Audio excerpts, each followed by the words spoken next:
হুয়াল্লাযী আরসালা রাসূলাহু বিল হুদা ওয়া দীনিল হাক্কি লিইয়ুযহিরাহু আলাদ-দীনি কুল্লিহি ওয়া কাফা বিল্লাহি শাহীদা। হে নবী, আমি আপনাকে রাসূল করে প্রেরণ করেছি এই জন্য যে আমি আপনার সঙ্গে দিলাম হেদায়েতের আলোকবর্তিকা এবং ওয়াদিনিল হক এবং সত্য একটা দিন, একটা ধর্ম তথা ইসলামকে আপনার জন্য মনোনীত ধর্ম করে আমি আপনাকে প্রেরণ করেছি। এখন আপনার দায়িত্ব হলো লিইয়ুযহিরাহু আলাদ-দীনি কুল্লি, বাকি যত তাগুত আছে, যত ধর্ম আছে, এই সব ধর্মের উপরে আমার এই দ্বীন হক তথা ইসলামকে প্রতিষ্ঠা করা। এরপরে আল্লাহ পাক বললেন ওয়া কাফা বিল্লাহি শাহীদা, নবী আমি যে আপনাকে এই দায়িত্ব দিয়ে প্রেরণ করলাম এই ব্যাপারে আমি আল্লাহ নিজেই সাক্ষী থাকলাম। সুতরাং পৃথিবীতে আল্লাহ পাক নবীকে প্রেরণ করেছেন আল্লাহর জমিনে আল্লাহর দ্বীনকে প্রতিষ্ঠা করার জন্য, আন আকিমুদ্দিন, দ্বীন প্রতিষ্ঠা করার জন্য আল্লাহ তার নবীকে প্রেরণ করলেন। তো গত জুমাতে আমরা আলোচনা করছিলাম যে নবী করিম সাল্লাল্লাহু আলাইহি ওয়াসাল্লাম যখন এই দাওয়াতি কাজ শুরু করলেন, শুরুতে ডাইরেক্ট প্রকাশ্যে তিনি দাওয়াত দিতে পারেননি। নবী করিম সাল্লাল্লাহু আলাইহি ওয়াসাল্লাম 3 বছর পর্যন্ত গোপনে দাওয়াতি কাজ করলেন। 3 বছর পরে নবী করিম সাল্লাল্লাহু আলাইহি ওয়াসাল্লাম প্রকাশ্যে দাওয়াতি কাজ এবার শুরু করেছেন আল্লাহর হুকুম আসার পরেই। তো সেই 3 বছর, যে 3 বছর রাসূল করিম সাল্লাল্লাহু আলাইহি ওয়াসাল্লাম গোপনে দাওয়াতি কাজ করেছেন, ওই 3 বছরে রাসূলুল্লাহর হাতে হাত রেখে কালেমা পড়ে মুসলমান হয়েছিল কতজন মনে আছে আপনাদের? 60 জন। মাশাআল্লাহ, কতজন? 60 জন। এই 60 জনের ভেতরে আপনার 12 জন ছিল মহিলা। মহিলার সংখ্যা কত? 12। আর গোলাম ছিল 14 জন। গোলাম কতজন? 14 জন। 12 জন মহিলা, গোলাম 14 জন, বাকি সবগুলো সাধারণ কাফের ছিল। তারা ঈমান আনয়ন করে টোটাল 60 জন রাসূলুল্লাহর হাতে হাত রেখে কালেমা পড়ে মুসলমান হয়েছেন। এবার আল্লাহ সুবহানাহু ওয়া তাআলা রাসূলুল্লাহর কাছে ওহী প্রেরণ করলেন। সূরা আল হিজরের 94 নম্বর আয়াত আল্লাহ পাক অবতীর্ণ করলেন। আল্লাহ রাব্বুল আলামিন 3 বছর রাসূলুল্লাহ গোপনে দাওয়াত দেওয়ার পরে এবার আল্লাহ বললেন ফাসদা বিমা তু'মার ওয়া আ'রিদ আনিল মুশরিকিন। আল্লাহ পাক বললেন নবী দীর্ঘদিন পর্যন্ত প্রকাশ্যে আপনি দাওয়াত দিতে পারেননি, এবার আর গোপনে দাওয়াতি কাজ চলবে না, বরং এবার আপনি প্রকাশ্যে কালেমার দাওয়াত দেন। আল্লাহ রাব্বুল আলামিন বললেন ওয়া আ'রিদ আনিল মুশরিকিন, নবী কাফেরদেরকে, মুশরিকদেরকে আপনি পরোয়া করবেন না। তার মানে ওদেরকে ভয় পাবেন না। মুশরিকদের ভয়ে আপনার দাওয়াতি কাজ স্টপ হয়ে যাবে, কিংবা আপনার দাওয়াতকে আপনি হিকমত অবলম্বন করে গোপন করতে যাবেন, তা যেন না হয়। মুশরিকদেরকে পরোয়া করবেন না। আপনাকে যে দায়িত্ব আমি আল্লাহ দিয়েছি আপনি সেটা এবার প্রকাশ্যে ব্যাপকভাবে কালেমার দাওয়াত মানুষের কাছে পৌঁছায়া দেন। সুবহানাল্লাহ। আমার বন্ধুগণ, আরো একটি আয়াতে আল্লাহ রাব্বুল আলামিন তার নবীকে বললেন وأنذر عشيرتك الأقربين, নবী আপনি আপনার আত্মীয় স্বজন যারা আছে তাদেরকে সতর্ক করেন। এই 2টা আয়াত অবতীর্ণ হওয়ার পরেই বিশ্ব নবী গোপনে দাওয়াত দেওয়া বন্ধ করলেন, এবার প্রকাশ্যে কালেমার দাওয়াত দেওয়া শুরু করলেন। আমার বন্ধুগণ, নবী করিম সাল্লাল্লাহু আলাইহি ওয়াসাল্লাম যখন প্রকাশ্যে দাওয়াত দেওয়া শুরু করলো তখন রাসূলুল্লাহর সবাই সাধুবাদ জানাইছে।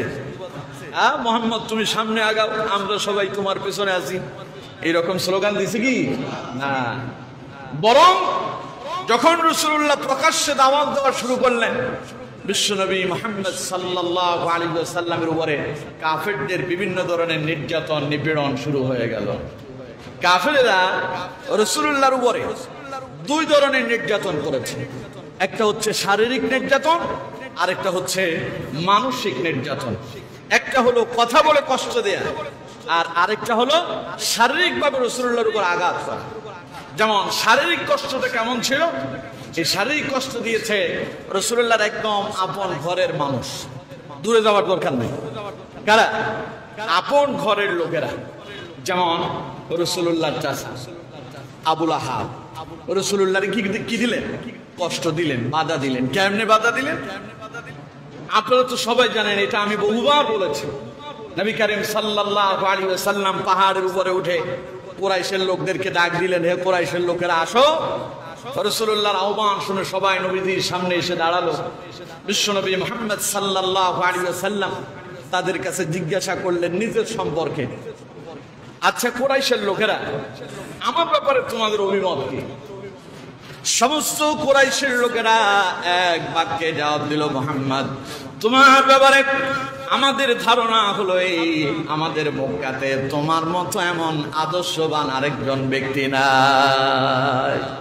তুমি আমাদের ভেতরে সবচাইতে শ্রেষ্ঠ ব্যক্তি, আমাদের ভেতরে সবচাইতে উত্তম ব্যক্তি। সুবহানাল্লাহ।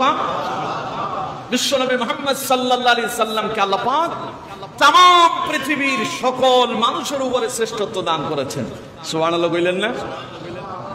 আমার বন্ধুগণ, আল্লাহ রাব্বুল আলামিন বলছেন, নবী আমি শুধু আপনার মর্যাদাই দেই নাই, বরং तमाम পৃথিবীতে যা কিছু আছে এই সব কিছুর উপরে আমি আল্লাহ আপনার মর্যাদার সম্মান বাড়ায়া দিলাম। আমার বন্ধুগণ, সকলেই বলল, মুহাম্মদ তোমার মতো এমন উত্তম ব্যক্তি মক্কাতে আর একজন নাই। বিশ্বনবী মুহাম্মদ সাল্লাল্লাহু আলাইহি সাল্লাম বললেন, আচ্ছা তাহলে তোমাদের কাছ থেকে আমি আরো একটু কথা জানতে চাই, আমি কি তোমাদেরকে কোনোদিন কষ্ট দিয়েছি? ওরা বলল যে না। আমি কি তোমাদেরকে কখনো তোমাদের সঙ্গে মিথ্যা কথা বলেছি নাকি? কাফেররা বলল, না, জীবনে কোনোদিন মুহাম্মদ তুমি আমাদেরকে মিথ্যা বলে ধোঁকা দাও নাই। সুবহানাল্লাহ পড়ে, তুমি কোনোদিন আমাদেরকে মিথ্যা বলে ধোঁকা দাও নাই, তোমার চরিত্র তো আমাদের সকলের চাইতে শ্রেষ্ঠ। সুবহানাল্লাহ। এর কিছুক্ষণ পরে নবীজি বললেন, ঘটনা যদি তাই হয় তাহলে শোনো, আমি যে তোমাদের মাঝে এসেছি খামুখা তোমাদের কাছে আসিনি। আল্লাহ রাব্বুল আলামিন আমাকে একটা দায়িত্ব দিয়া, একটা উদ্দেশ্য দিয়া আল্লাহ আমারে প্রেরণ করেছেন। আচ্ছা কাফেরেরা শোনো, মক্কাবাসীরা শোনো, ও কুরাইশের লোকেরা শোনো, আমি যদি বলি পাহাড়ের পদদেশে শত্রু বাহিনী তোমাদের উপরে নির্যাতন করার জন্য, আঘাত করার জন্য অস্ত্র শস্ত্র নিয়ে দাঁড়ায় আছে, বিশ্বাস করবা নাকি? কাফেররা বলল, মুহাম্মদ তুমি যদি বলো তাহলে পরে তাদের বিরুদ্ধে এই মুহূর্তে আমরা লড়াই করার জন্য প্রস্তুতি গ্রহণ করব।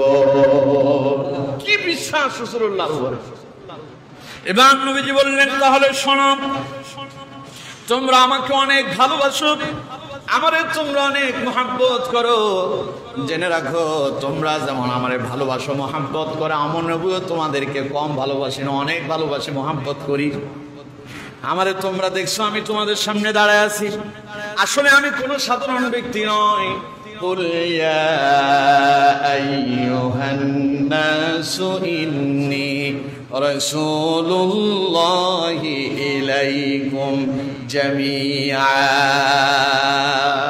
আল্লাহ বললেন, নবী আপনি তাদেরকে বলেন, ইয়া আইয়ুহান নাস, হে মানব গোষ্ঠী, হে মানব সম্প্রদায়, ইন্নী রাসূলুল্লাহি ইলাইকুম জামিআ, নিশ্চয়ই আমি আল্লাহর রাসূল হয়ে तमाम পৃথিবীর মানুষের কাছে আগমন করেছি।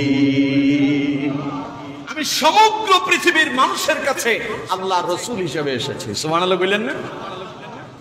এরপর আল্লাহ রাব্বুল আলামিন বললেন, নবী আপনি তাদেরকে শোনায় দেন কে আপনারে নবী করে প্রেরণ করলো, তার পরিচয় তাদেরকে শোনায় দেন। নবীজি বলছেন, আল্লাযী লাহু মুলকুস সামাওয়াতি ওয়াল আরদ লা ইলাহা ইল্লা হুয়া ইউহয়ী ওয়া ইউমীত। আল্লাহ বললেন, নবী আপনি বলেন, যিনি আমাকে তোমাদের মাঝে নবী করে প্রেরণ করেছেন তিনি আসমানের মালিক, জমিনেরও মালিক। সুবহানাল্লাহ। আল্লাযী লাহু মুলকুস সামাওয়াতি ওয়াল আরদ তিনি হচ্ছেন আসমান এবং জমিনের স্রষ্টা, তিনি আসমান এবং জমিনের খালিক, তিনি আসমান এবং জমিনের মালিক। লা ইলাহা ইল্লা হুয়া ইউহয়ি ওয়া ইউমীত, তিনি ছাড়া আর কোনো মাবুদ নাই। তিনি মানুষদেরকে মৃত্যু দেন, তিনি মানুষদেরকে জীবিত করেন। সুবহানাল্লাহ। এই কথা শোনার পরে লোকেরা মাথাটারে নিচু করে ফেললো। সামনে যারা দাঁড়ায় আছে তারা মাথারে কি করছে? নিচু করছে। তাদের ভেতরে রাসূলুল্লাহর একজন আপন মানুষ, কাছের মানুষ, নবীজির চাচা, আত্মীয়তার সম্পর্কে কি চাচা, বাড়ির ভেতরে একদম রাসূলুল্লাহর ঘরের পাশেই তার ঘর ছিল, রাসূলুল্লাহর প্রতিবেশী। এই আবুল আহাব মুহাম্মদ সাল্লাল্লাহু আলাইহি সাল্লামের দিকে আঙ্গুল উঁচু করে বলল, মুহাম্মদ তুই ধ্বংস হয়ে যা। বলেন নাউযু বিল্লাহ। আবুল আহাব রাসূলুল্লাহর মানসিকভাবে নির্যাতন দিল।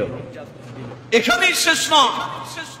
মুহাম্মদ সাল্লাল্লাহু আলাইহি সাল্লাম যখন রাস্তায় বেরিয়ে কালেমার দাওয়াত দিতেন, অলিতে গলিতে বাজারে ঘাটে যেখানেই যেতেন, মানুষ দেখলে রাসূলুল্লাহ বলতেন, ফাইয়া আইয়ুহান নাস কুলু লা ইলাহা ইল্লাল্লাহ তুফলিহুন। হে মানব গোষ্ঠী, বলো আল্লাহ ছাড়া আর কোনো মাবুদ নাই, তাইলে তোমাদের দুনিয়াও সফল, পরকালও সফল। সুবহানাল্লাহ। এই আবুল আহাব রাসূলুল্লাহর পেছনে পেছনে থাকতো। পেছনে থেকে নবী বলতেন, তোমরা যদি সফল কাম হইতে চাও আল্লাহর প্রতি ঈমান আনো, আল্লাহকে বিশ্বাস করো। আর আবুল আহাব পেছনে থেকে বলতো যে খবরদার, এই দুষ্কৃতির কথা শোনো না, এটা মিথ্যাবাদী, এটা বিভ্রান্তকারী। নাউজুবিল্লাহ পড়ে। এইভাবে আমার বন্ধুগণ আবুল আহাব রাসূলুল্লাহরে বহু কষ্ট দিয়েছে। সে আবুল আহাবের বিরুদ্ধে আল্লাহ রাব্বুল আলামিন কোরআনুল কারীমে একটা সূরা অবতীর্ণ করে আল্লাহ নিজেই প্রতিবাদ করেছেন। সুবহানাল্লাহ। আল্লাহ পাক বলছেন, তাব্বাত ইয়াদা আবি লাহাবিন ওয়া তাব মা আগনা আনহু মালুহু ওয়া মা কাসাব। কার কথা? আল্লাহর কথা। আল্লাহ বললেন, আবুল আহাব তুই আমার নবীরে গালি দিলি, আমার নবীর ধ্বংস কামনা করলি, আমি আল্লাহ তোর ব্যাপারে সিদ্ধান্ত, ফাইনাল সিদ্ধান্ত নিয়েছি যে আমি আল্লাহ তোরে ধ্বংস করে দিলাম, তোর জীবন শেষ। এইভাবে যারাই আল্লাহর রাসূলের বিরুদ্ধে এইভাবে মিথ্যা রটনা করেছে, রাসূলুল্লাহরে যারাই গালমন্দ করেছে, রাসূলুল্লাহকে নিয়ে যারাই কটূক্তি করেছে, আল্লাহ রাব্বুল আলামিন তাদেরকে পৃথিবীতে লাঞ্ছিত, অপমানিত, অপদস্থ করে পৃথিবী থেকে বিদায় করে দিয়েছেন। ঠিক কিনা? আমার বন্ধুগণ, সে আবুল আহাবের মৃত্যু হয়েছিল অত্যন্ত করুণ মৃত্যু। আবুল আহাবের মৃত্যুটা ছিল এই, আবুল আহাবের শরীরের ভেতরে বিভিন্ন ধরনের ছোট ছোট বিচি বাচ্চা দেখা দিয়েছিল, শরীরে পশম ধরেছে, ফলে তাকে তার ঘর থেকে বের করে দেওয়া হয়েছে। সেখানে সে মরে পচে গলে দুর্গন্ধ হয়ে পড়ে আছে, কেউ তার কাছে যায় নাই, তারে খাবারও দেয় নাই। মরার পরে তার লাশটা মাটিতে গর্ত করে বদলা দিয়া সেখানে দাফন করা হয়েছে। সুতরাং যারাই এইভাবে ইসলামের বিরুদ্ধে, কোরআনের বিরুদ্ধে, আল্লাহ এবং তার রাসূলের বিরুদ্ধে গিয়েছে, আল্লাহ তাদেরকে অপমান, অপদস্থ করে, জিল্লতি করে দুনিয়া থেকে বিদায় করেছেন। ঠিক না? আমার বন্ধুগণ, এইভাবে মানসিক নির্যাতন আরো আছে। যেই মক্কার লোকেরা রাসূলুল্লাহরে বললেন, তুমি আমাদের মাঝে সবচাইতে শ্রেষ্ঠ ব্যক্তি, তুমি হলে বিশ্বাসী, আল আমিন, সেই মানুষটাই রাসূলুল্লাহরে কি বলল?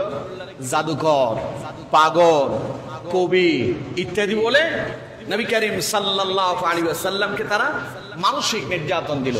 যেমন কোরআনুল কারীমে আল্লাহ রাব্বুল আলামিন অত্যন্ত চমৎকার ভাবে সূরা সাফফাতে এরকম একটি ঘটনা তুলে ধরেছেন। রাসূলুল্লাহ তাদেরকে দাওয়াত দিচ্ছেন, তোমরা এক আল্লাহর দিকে আসো, আল্লাহ ছাড়ার কোনো মাবুদ নাই, ইলাহ নাই, আইন দাতা নাই, বিধান দাতা নাই, রিজিক দাতা নাই, হায়াত দাতা নাই, মৃত্যু দাতা নাই, সকল ক্ষমতার একচ্ছত্র মালিক কে? নবী যখন এই দাওয়াত দিলেন, কাফেরেরা রাসূলুল্লাহরে পাগল এবং নবী করিম সাল্লাল্লাহু আলাইহি ওয়াসাল্লামকে বিভ্রান্তকারী বলল এবং কবি বলে গালি দিল। আল্লাহ রাব্বুল আলামিন বললেন, নবী যখন তাদেরকে কালেমার দাওয়াত দিলেন, কাফেরেরা তখন বলল, ওয়ায়াকুলুনা আইন্না লাতারিকু আলিহাতিনা লিশাইরিন মাজনুন। ওরা বলল, আমরা কি এক পাগল কবির কথায় আমরা কি আমাদের মাবুদদেরকে বর্জন করব নাকি? অর্থাৎ নবীজি বললেন, তোমরা যে লাত মানাত উজ্জার উপাসনা করতেছো, তোমরা যে মাটির মূর্তি তৈরি করে তারে মাবুদ বানায়া নিলা, ওটা তোমাদের মাবুদ নয়, তোমাদের মাবুদ হলেন লা ইলাহা ইল্লাল্লাহ। তোমাদের মাবুদ তো যিনি ছাড়া আর কোনো ইলাহই নাই। সুবহানাল্লাহ বলেন না? তখন তারা বলল, ويقولون أئنا لتاركو آلهتنا لشاعر مجنون, আমরা কি একজন পাগলের কথায়, এক কবির কথায় আমরা কি আমাদের মাবুদদেরকে বর্জন করব? তখন রাসূলুল্লাহর মন খারাপ হইছে না? কথা বল না কেন, মন খারাপ হইছে না? আল্লাহ বললেন, নবী মন খারাপ করেন না, ওরা আপনারা কি বলতেছে? কবি বলতেছে, পাগল বলতেছে। আপনি শোনেন আপনাকে আসলে আমি আল্লাহ কি করে প্রেরণ করেছি। আল্লাহ রাব্বুল আলামিন তারপর আয়াত বলছেন, بل جاء بالحق وصدق المرسلين। নবী ওরা তো জানে না, বল জাআ বিল হক, আপনি তো একজন সত্যবাদী, আপনি তো সত্য নিয়ে এসেছেন। ওয়াসাদ্দাকাল মুরসালিন, আর আপনি তো নবীদের ব্যাপারে সত্যতার প্রণয়নকারী। অন্য অন্য নবী যারা এসেছে আপনি তো তাদের সুসংবাদ দিচ্ছেন, তাদের প্রতি ঈমান এনেছেন, কিন্তু এরপরেও এই পাগলগুলো আপনারে পাগল বলে, আসলে আপনি পাগল নন। আমার বন্ধুগণ, ওরা রাসূলুল্লাহরে বলল জাদুকর, রাসূলুল্লাহরে বলল বিভ্রান্তকারী। বিশ্ব নবী মুহাম্মদ সাল্লাল্লাহু আলাইহি সাল্লামকে বিভিন্ন ভাষায় গালি দিয়া নবী করিম সাল্লাল্লাহু আলাইহি সাল্লামকে তারা মানসিক নির্যাতন করলো। সূরা সাদের 4 নম্বর আয়াতে আল্লাহ পাক বলছেন, ওয়াকালাল কাফিরুনা হাযা সাহিরুন কাযযাব। এই কাফেররা রাসূলুল্লাহ যখন তাদের কাছে কালেমার দাওয়াত দিত, তারা বলতো ওয়াকালাল কাফিরুন, আল্লাহ বললেন কাফেররা বলতো হাযা সাহিরুন কাযযাব, এই তো একজন জাদুকর এবং একজন মিথ্যাবাদী। নাউজুবিল্লাহ বলে। নবী কি জীবনে কোনোদিন মিথ্যা কথা বলছে? রাসূলুল্লাহ কি জাদুকর ছিলেন? রাসূলুল্লাহরে তারা জাদুকর বললো, মিথ্যাবাদী বলে গালি দিল। রাসূলুল্লাহর মনে কষ্ট আসে নাই? মন খারাপ, এরা আমার এই কথাটা কেমনি কইল? এদের সাথে আমি 40টা বছর উঠা বসা করলাম, একসঙ্গে তাদের সঙ্গে আমি চলেছি, 40 বছর তারা আমার ব্যাপারে এত উত্তম সার্টিফিকেট দিল, আর এখন আমারে বলতেছে আমি নাকি মিথ্যাবাদী, আমি নাকি জাদুকর। নবীজির মন খারাপ। আল্লাহ বললেন মন খারাপ করবেন না। আল্লাহ রাব্বুল আলামিন সূরা কালামের ভিতরে নবী করিম সাল্লাল্লাহু আলাইহি সাল্লামের চরিত্র সম্পর্কে বললেন। আল্লাহ পাক বলছেন, মা আনতা বিনিআমাতি রাব্বিকা বিকাহিন, মা আনতা বিনিআমাতি রাব্বিকা বিমাজনুন। নবী, ওরা আপনারে পাগল বলে, ওরা আপনারে জাদুকর বলে, ওরা আপনারে মিথ্যাবাদী বলে, ওরা আপনারে কবি বলে, মন খারাপ করবেন না। আল্লাহর অনুগ্রহে, আপনার রবের অনুগ্রহে আপনি পাগল নন, আপনি জাদুকর নন। সুবহানাল্লাহ। মা আনতা বিনিআমাতি রাব্বিকা বিমাজনুন, আপনার রবের অনুগ্রহে আপনি পাগল নন, বরং আপনি সুস্থ। সুবহানাল্লাহ। তাহলে আপনি কি? এবার আল্লাহ পাক বলছেন, আল্লাহ রাব্বুল আলামিন বলছেন, নবী ওয়া ইন্নাকা লাআলা খুলুকিন আযীম, আপনি তো এক মহান চরিত্রের অধিকারী। সুবহানাল্লাহ। তাহলে কাফেররা রাসূলুল্লাহর কি বলল? পাগল, জাদুকর, মিথ্যাবাদী, বিভ্রান্তকারী। রাসূলুল্লাহ কথা বললে তারা বাধা দিত, মাঝখানে রাসূলুল্লাহরে হেয় প্রতিপন্ন করার জন্য সামনাসামনি তারা চেষ্টা করেছে, মানসিকভাবে এইভাবে বহু নির্যাতন করেছে রাসূলুল্লাহকে। পরিশেষে তারা রাসূলুল্লাহর উপরে শারীরিক নির্যাতন শুরু করলো। মুহাম্মদ সাল্লাল্লাহু আলাইহি সাল্লামকে যখন গালি দিয়া এইভাবে রাসূলুল্লাহর দাওয়াতি কাজ বন্ধ করতে পারলো না, তখন তারা রাসূলুল্লাহর বিরুদ্ধে আরেক ষড়যন্ত্র করলো। তারা রাসূলুল্লাহকে একদম জনবিচ্ছিন্ন করে দেওয়ার জন্য একটা ষড়যন্ত্রের বৈঠকে বসলো, পরামর্শ বৈঠক ডাকছে। মক্কার সব নেতারা একসাথে এসে, কাফেররা সবাই একসাথে বসে একটা পরামর্শ বৈঠক করলো। তাদের সেই পরামর্শ বৈঠকের উদ্দেশ্য হচ্ছে মুহাম্মদ সাল্লাল্লাহু আলাইহি সাল্লামকে কাফেরদের হাতে তুলে দিতে হবে। নাউজুবিল্লাহ বলেন। তারা মুহাম্মদ সাল্লাল্লাহু আলাইহি সাল্লামকে জীবিত রাখবে না, রাসূলুল্লাহকে তারা কি করবে? হত্যা করে ফেলবে। নাউজুবিল্লাহ পড়ে। কাফেররা মুহাম্মদ সাল্লাল্লাহু আলাইহি সাল্লামের বিরুদ্ধে ষড়যন্ত্র করলো। একটা পরামর্শ বৈঠকে তারা বসে সিদ্ধান্ত গ্রহণ করল, বনু হাশিম এবং বনু আব্দুল মুত্তালিবের এই দুই বংশের উপরে তারা একটা নির্যাতনা নিপীড়ন করলো, তাদের উপরে একটা প্রজ্ঞাপন জারি করলো যে মুহাম্মদকে আমাদের হাতে ছেড়ে দাও, আর যদি আমাদের হাতে ছেড়ে না দাও তাহলে পরে তোমাদের সাথে আমাদের সম্পর্ক ছিন্ন হয়ে গেল।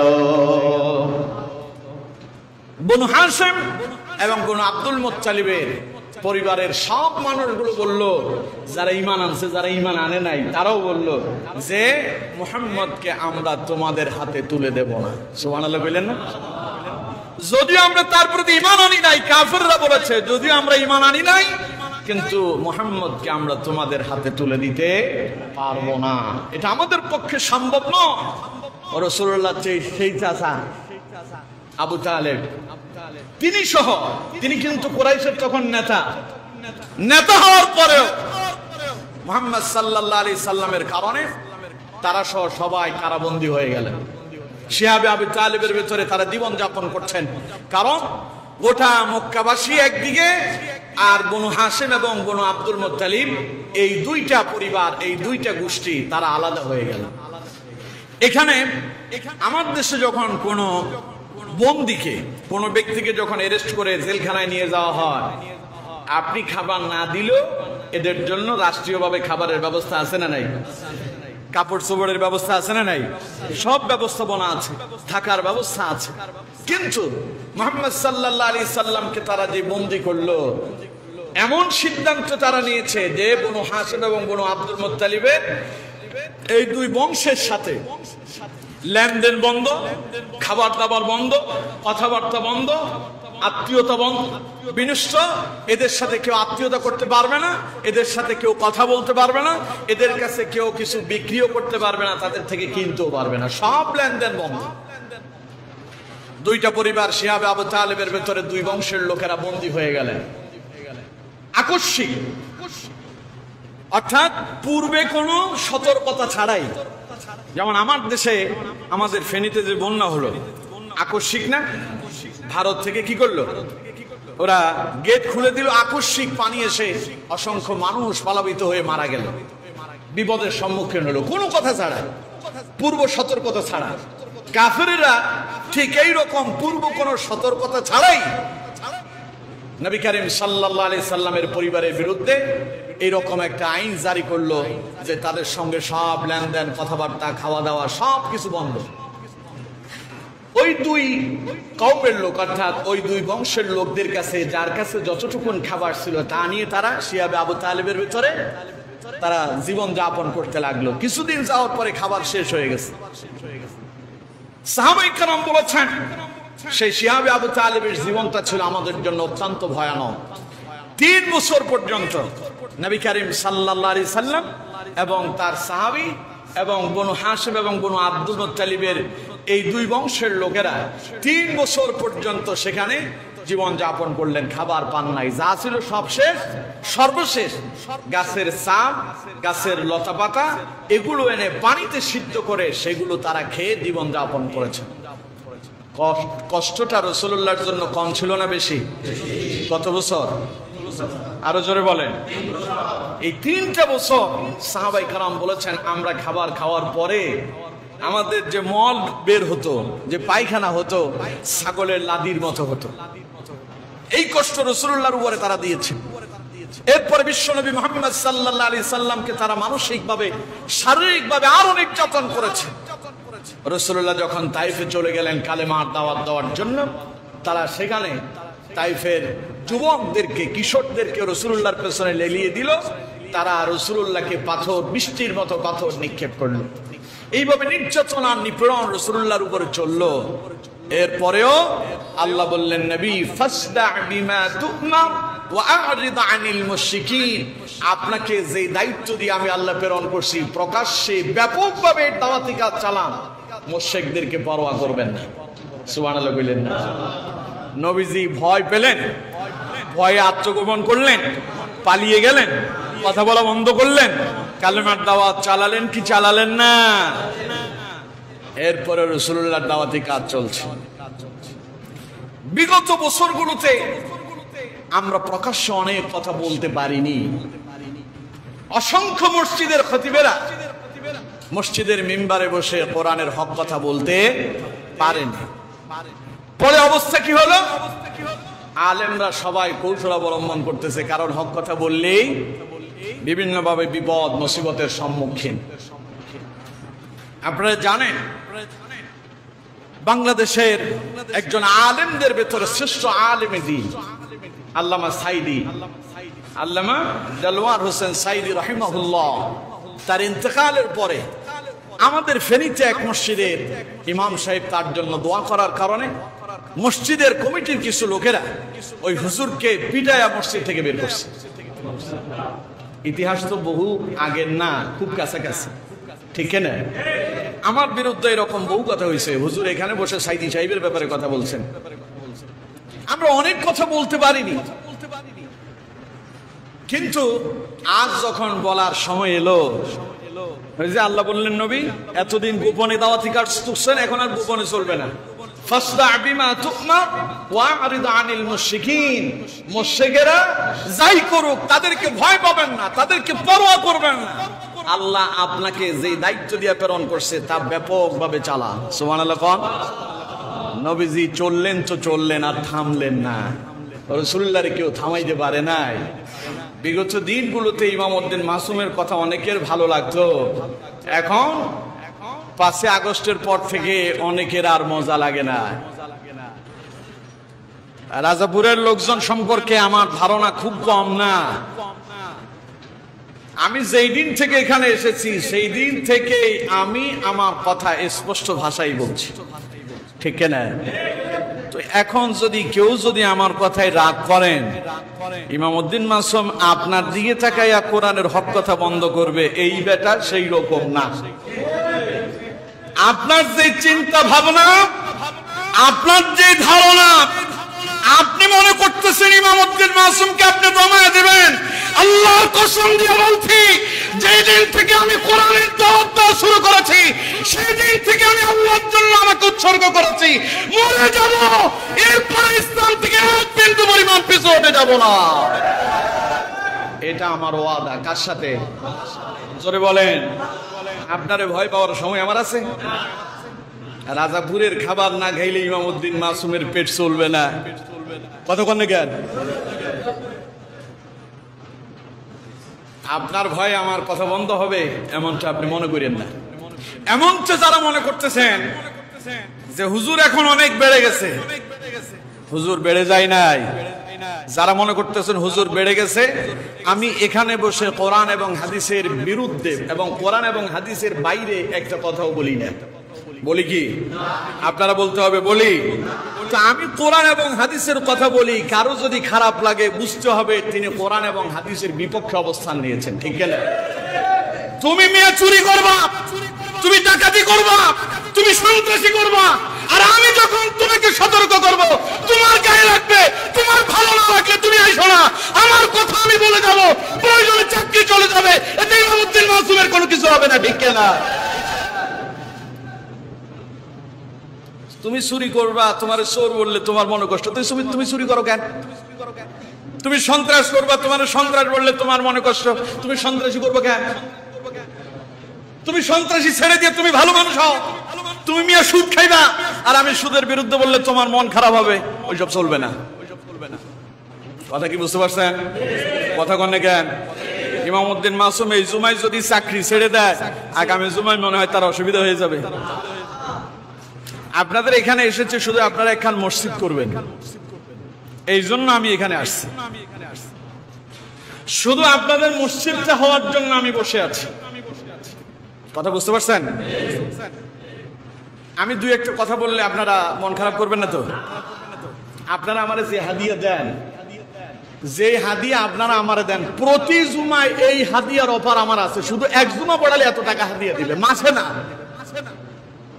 এক জুমা পড়ালে। কি মনে করতেছেন আপনারা? এটা পাগল ছাগল না, আর দু চারটা ইমামের মতো এটা না। কথা বুঝতে পারছেন? মন খারাপ করেন না আপনারা।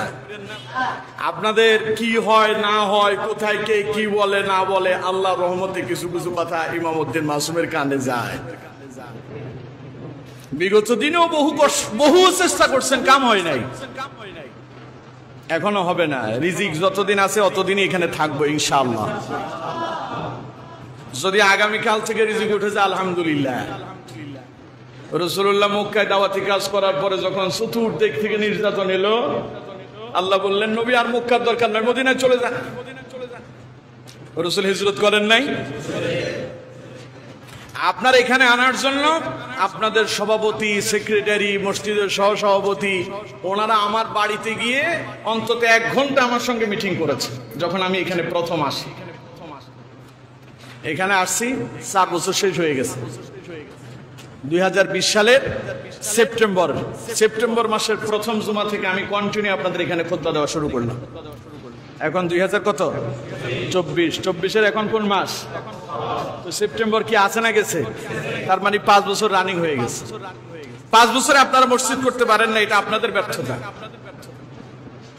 আমি প্রতি বছর আপনার সভাপতির সাথে বলি, দ্রুত ভাই আপনি আপনার মসজিদ করেন, আমারে বিদায় দেন। আমি যথেষ্ট দাওয়াতি কাজ রাজাপুরে করছি, এখন অন্য জায়গায় আমার করা দরকার। আমি এর আগে যেখানে ছিলাম 9 বছর জুমার খুতবা দিয়েছি। এখনো ওই মসজিদের কোনো একখান প্রোগ্রাম করলে আগে আমারে ফোন দিয়ে জিজ্ঞাসা করে, হুজুর এটা করতে চাই, আপনি কি বলেন? বুঝতেছেন আপনারা? এখনো আমার সঙ্গে পরামর্শ করে মসজিদ সেক্রেটারি, মসজিদ সভাপতি। সেখানে একখান মসজিদ তৈরি হয়েছে, তাও আলহামদুলিল্লাহ ছোট্ট আল্লাহর গোলাম, এই নগণ্য গোলাম শুধুমাত্র সেখানে সেই কাজে অংশগ্রহণ করেছে, আলহামদুলিল্লাহ বলে। তো সুতরাং আমরা সভাপতি, সেক্রেটারি, মুসল্লির পকেটের দিকে তাকায় থাকা লোক ইমাম উদ্দিন মাসুম না। আমাদের দেশের হুজুররা হক কথা বলতে বাধা এক জায়গায়, কারণ হুজুরদের পকেট ঠান্ডা, তাই গরম কথা বলতে পারে না। মনে করে যে যদি গরম কথা বলি সভাপতি যদি অসন্তুষ্ট হইতো, এটা আমার মিলাদ পড়ায় যে 500 টাকা হাদিয়া পাইতাম তা বন্ধ হয়ে যাবে, দোয়া করায় যে 500 টাকা পাবো তা বন্ধ হয়ে যাবে। এই চিন্তা আমি করি না, বুঝতে পারছেন? আমি যে আপনাদের এখানে আসি শুধুমাত্র দাওয়াতের নিয়তে আসি। তো সুতরাং আল্লাহ যেহেতু রাসূলকে বললেন ফাসদা বিমা তুমার ওয়া আরিদ আনিল মুশরিকিন, হে নবী মুশরিকদেরকে পরোয়া করেন না, ডাইরেক্ট আপনাকে যে দায়িত্ব দিছি কাম চালান। এখন নবী নাই, নবী বলছেন আল উলামা ওয়ারাসাতুল আম্বিয়া, নবীর উত্তরসূরি হলো আলেমেরা। নবী যেহেতু নাই, দীর্ঘদিন প্রকাশ্যে আমরা কথা বলতে পারি নাই, বিভিন্ন বাধা ছিল। এখন আর কোনো বাধা কাজ হবে না, এখন আমাদেরকে ওই আয়াতের অনুসরণ করে হক কথা প্রকাশ্যেই বলতে হবে, ঠিক না? এখনো অনেক হুজুররা কয় যে হুজুর একটু কৌশল টৌশল না করলে কি হয়? আরে মিয়া সাহেব, বিগত 16 বছর ধরে আপনারা কৌশল করলেন, আমাদেরকে বলেছেন হুজুর কথা কইতে পারি না, এখন আবার কিসের কৌশল? তার মানে আপনি লোক সুবিধার না, ঠিক কিনা? যেই ব্যক্তি মসজিদের এই মিম্বারে বসে আল্লাহর কোরআনকে গোপন করবে, কোরআনের হক কথা বলবে না, রাসূল বলছে ওইটা বোবা শয়তান। এখন আমি কি বোবা শয়তান হব? কেউ যদি আল্লাহ এবং তার রাসূলের নামে কোনো মিথ্যা কথা চালায় দেয়, কিয়ামতের দিন আল্লাহ বলছে, রাসূলুল্লাহ বলছেন জাহান্নামের কেসি দিয়ে তার জিহ্বা কেটে দেওয়া হবে। সুতরাং ওইসব চিন্তা ভাবনা করে এখানে বসছি। এই মিম্বারে বসে রাসূলুল্লাহ সমগ্র পৃথিবীতে কালেমার দাওয়াত ছড়িয়ে দিয়েছেন। সুতরাং এই মিম্বারে বসলে কে আওয়ামী লীগ, কে বিএনপি, কে জামাত, কে হেফাজত, কে সরমনাই, কে আলে হাদিস, কে কি, এগুলো দেখার সময় আমাদের নাই। আমরা এখানে বসলেই এই কথাই মনে করি, আমাকে এই মিম্বারে যিনি কবুল করেছেন তিনি কে? আমার মতো অসংখ্য ইমাম উদ্দিন মাসুম মাদ্রাসায় পড়ে এখন রাস্তায় রাস্তায় ঘুরে বেড়ায়, আছে না নাই? তো আল্লাহ যে আমারে ধরে এখানে নিয়ে আসছে, এটা কি আমার ক্ষমতায় না আল্লাহর অনুগ্রহে? এজন্য অহংকার করি না, আল্লাহর দরবারে শুকরিয়া আদায় করি যে আল্লাহ আমারে কবুল করছে। এখন আল্লাহ কবুল করার পরে আমি হক কথা গোপন করবো কেমনে আপনি ভাবেন? এই জন্য হুজুরদেরকে বলি নিজেরা স্বাবলম্বী হন।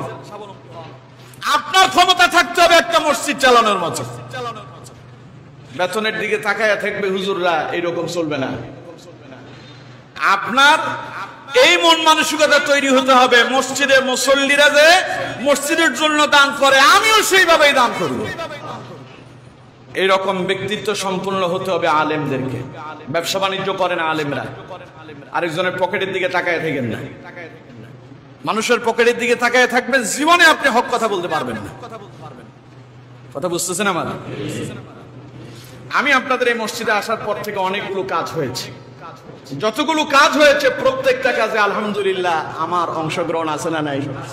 কথা দিয়েও বলেছি, আর্থিকভাবেও সহযোগিতা করেছি আলহামদুলিল্লাহ। পড়ে আমার কি এমন হয়েছে যে এই মাসে যখন আমি আপনাদের এই কাজটা হয়েছে 5,000 টাকা দিছি, সভাপতি সাহেব খুশি হয়ে বললেন যে হুজুর আপনি 5,000 দিচ্ছেন, ধরেন আপনার 10,000 দিলাম, এরকম হয়েছে?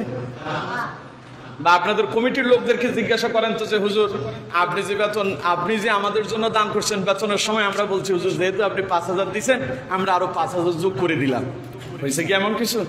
তো সুতরাং এটা আপনাদেরকে দেখানোর জন্য নয়, আল্লাহর খুশির জন্য আমি আল্লাহর ঘরে অংশগ্রহণ করি। সুতরাং আমি এই চিন্তা করি না যে রাজাপুরে আমারে খাইতে হবে, রাজাপুরে আমারে থাকতে হবে, রাজাপুর ছাড়া মনে হয় আমার কোনো গতি নাই। এই চিন্তা যারা করেন আসলে তারা বোকার সঙ্গে, বোকার স্বর্গে বাস করতেছেন। কথা বুঝতে পারছেন? ফাসদা বিমা তুমারু ওয়া আরিদ আনিল মুশরিকিন। আপনার কলিজায় লাগলে কথা আরো পড়া হবে। কথা বুঝতেছেন? আপনার কলিজায় লাগা মানে আপনার ভিতরে দুর্বলতা আছে, আপনি ভালো হয়ে যান। একটা মানুষ অসুস্থ হয়েছে, কাশি হয় না? কাশি কথা বল না কেন? কাশি হয় না? কাশি হওয়ার পরে আপনি বিভিন্ন ধরনের বাচ্চার ওষুধ খাওয়াইতেছেন, কাম হয় না। ডাক্তার এমন একখান সিরাপ লিখছে, নাম হলো টুস্কা, জম্মের টিকা, ঠিক কিনা? বাচ্চারে ধইরা আপনি যখন খাওয়াইতে যাবেন ও তো খাবেই না। মা চেষ্টা করে খাওয়াইতে পারে নাই, মা বলতেছে অপেক্ষা কর তোর বাবা আসুক। বাপ আইসা মুখটা চেপে ধরে ওষুধটা মুখের ভেতরে ঢুকাই দিছে। বাচ্চা মনে করতেছে আব্বা বুঝি আমারে মারার ষড়যন্ত্র করতেছে। আচ্ছা কোন তো এই ওষুধ যে বাবা মুখ চেপে ধরে বাচ্চার মুখের ভেতরে ঢুকাইয়া দিল, ওইটা কি মারার জন্য দিছে না বাঁচানোর জন্য দিছে? আর বাচ্চা মনে করতেছে আমারে মেরে ফেলতেছে। এখন আপনারা অনেকে ভাবতেছেন হুজুর মনে হয় আমাদেরকে মেরে ফেলতেছে। না, যত ওষুধ যত টিকা হবে সুস্থতা তত তাড়াতাড়ি হবে, ঠিক না? রোগ তাড়াতাড়ি সারবে। যদি কারো যদি গায়ে লাগে আমার কথা, বুঝতে হবে আপনার ভিতরে অসুবিধা আছে, আপনি সংশোধন হয়ে যান, আপনি ভালো হয়ে যান, আপনি ঠিক হয়ে যান। মাঝে মধ্যে ছেলেপেলেরা মোটরসাইকেল চালাইতে গিয়া রাস্তায় অ্যাক্সিডেন্ট করে শরীরের সব চামড়া একেবারেই রাস্তার সাথে শেষ। ডাক্তার বলল এটারে ড্রেসিং করতে হবে। ড্রেসিং করতে গেলে কি লাগায়? হ্যাক্সিসল। এই হ্যাক্সিসল দেওয়ার পরে ছেলে ওরে মারে, ওরে বাবারে গেলাম রে, শেষ রে। যদি ড্রেসিং যদি সময় মতো না করে এখানে ইনফেকশন হবে, পছন্দ ধরবে, শেষ পর্যন্ত কেটে ফেলে দেওয়া লাগতে পারে। কিন্তু ওরে মারে ওরে বাবারে বলিয়া মনে করতেছে ডাক্তার কষ্ট দেয়, আসলে কষ্ট দিচ্ছে না, বরং ডাক্তার আপনাকে সুস্থ করার জন্য চিকিৎসা চালাচ্ছে। আমি এখানে বসে চিকিৎসা দিচ্ছি, কলবের চিকিৎসা। কিসের চিকিৎসা? জোরে বলেন। এই কলবের চিকিৎসা যাদের দেখবেন যে জ্বালা পোড়া হইতেছে, কষ্ট লাগতেছে, বুঝতে হবে আপনার কলবে অসুস্থতা বাড়ছে, কাজ হচ্ছে। একটু কষ্ট করে ধৈর্য ধরে সহ্য করতে পারলেই আপনি সফল কাম হয়ে যাবেন, ঠিক কিনা? পারবেন তো ইনশাল্লাহ? রাগ করছেন আমার কথা? রাগ করলে অসুবিধা নেই। আল্লাহ আমাদেরকে বোঝার তৌফিক দান করুন। আল্লাহ তার নবীকে বললেন ফাসদা বিমা তুমার ওয়া আ'রিদ আনিল মুশরিকিন। নবী প্রকাশ্যে দাওয়াতি কাজ চালান, আর গোপনে চলবে না। আপনারা মনে করেন না যে এখন হুজুর কথা বলতে মনে হয় যে হিসাব নিকেন, না না আর করবে না, শেষ। ওই সাপটা শেষ, ওই পৃষ্ঠা উল্টায় ফেলেন। বহু নির্যাতন করেছেন আমাদের উপরে, বহু সহ্য করেছি আমরা, আলেম সমাজের উপরে অনেক অত্যাচার হয়েছে। আর নয়, এবার কথা চলবে স্পষ্ট ভাষায়, ঠিক কিনা? আর গোপনে চলবে না। প্রয়োজনে যতদিন এখানে থাকবে ততদিন ইমামউদ্দিন মাসুম শুধু জুমা পড়ায় চলে যাবে, খাবার এখানে খাবে না। কথা বুঝেন? খালি মসজিদটা হোক। গত জুমাতেও আপনাদের সভাপতি সাহেবের সাথে আমার কথা হয়েছে, বলছে আল্লাহর ওয়াস্তে আপনার কাছে মাপ চাই, খালি মসজিদটা করা পর্যন্ত আমার সময় দেন। কথা বুঝতে পারছেন? সুতরাং মনে করেন না যে আপনাদের কারণে এখানে বসে আছি, না, শুধুমাত্র আল্লাহর উদ্দেশ্যে। আল্লাহর ঘরটা তৈরি হোক, একখান মসজিদ এখানে তৈরি হোক। এই যে পানি পড়তেছে, বৃষ্টি হয়েছে, এখান থেকে পানি বের হচ্ছে, সামনে আপনারা তাকিয়ে দেখছেন, এগুলোতে দেয়াল বেয়ে বেয়ে পানি পড়তেছে। এটা সংস্কার হওয়া দরকার। শুধু আল্লাহর ঘরের জন্য আল্লাহর দিকে তাকায়া আমি ইমামউদ্দিন মাসুম আপনাদের কাছে আসি। পেয়ার ভাই জানে, আমি পেয়ার ভাইকে গত বছর বলছি ভাই আমার চলে যাওয়া দরকার, ওনার সামনে আমার ফোনে কথা হচ্ছে। ওরা আমারে বলছে হুজুর আপনি যদি পুরো মাস না দেন, মাসে আমাদেরকে 2টা জুমা আমাদেরকে সময় দেন, আপনি হাদিয়া যা বলবেন তা দেবেন। আমি বলছি সম্ভব না, আল্লাহর ওয়াস্তে ক্ষমা চাই। এবার রমজানে আবার ফোন দিয়ে বললো যে হুজুর আপনার কাছে এর আগে ফোন দিয়ে রিকোয়েস্ট করছি, আরেকবার আপনার কাছে রিকোয়েস্ট করতেছি। আমি বললাম যে এখন হবে না, একটু স্টপ হন। গত 2 জুমায় আগে আমি আসি নাই, আপনাদের পেটে কারো কারো মশোয়া দিয়েছে, হ্যাঁ কারো কারো আমসার ডায়রিয়া শুরু হয়েছে। না না, ইমামউদ্দিন মাসুম ওই জাতের লোক না, কথা বুঝতে পারছেন? ইনশাআল্লাহ আল্লাহ যতদিন রাখেন আমি ততদিন থাকবো ইনশাআল্লাহ, যতদিন আছি ততদিন হক কথাই বলবো ইনশাআল্লাহ। আমার বাপের 3 ছেলে, আমি আমার আব্বা আম্মারে বলছি যে 2টা আপনারা রাখেন আর একটা আল্লাহরে দিয়ে দেন। ওই যেটা আল্লাহরে দিয়ে দিতে বলছে ওইটা এখানে যেটা বসে আছে এইটা, বুঝতে পারছেন?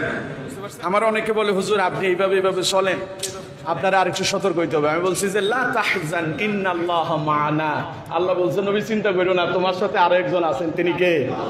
যদিও আমারে দেখেন একা, আসলে কিন্তু আমি একা না, আমার সাথে আরেকজন আছেন। তিনি কে? এই তাওয়াক্কুল, এই ভরসা আমার হৃদয়ে আছে, এই জন্য আল্লাহর রহমতে এখনো আমি টিকে আছি আলহামদুলিল্লাহ। নাহলে বাংলাদেশে দাগন ভুঁইয়ার মতো জায়গায় এইভাবে হক কথা বলা মোটেও সম্ভব না।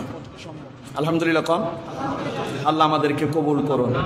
তাহলে রাসূলুল্লাহ প্রকাশ্যে কালেমার দাওয়াত দিলেন, বিভিন্ন বাধা এসেছে, নবী স্টপ হয়েছেন, দাওয়াত চালিয়ে গেলেন, বরং সফল হয়ে ইসলাম প্রতিষ্ঠা করেছেন। আমরাও সেই দাওয়াতি কাজে আমরা আমাদের নাম লিখিয়েছি। আমরাই আল উলামা ওয়ারাসাতুল আম্বিয়া। দাওয়াত চলছে, কিয়ামত অবধি চলবে ইনশাআল্লাহ, থামানো যাবে।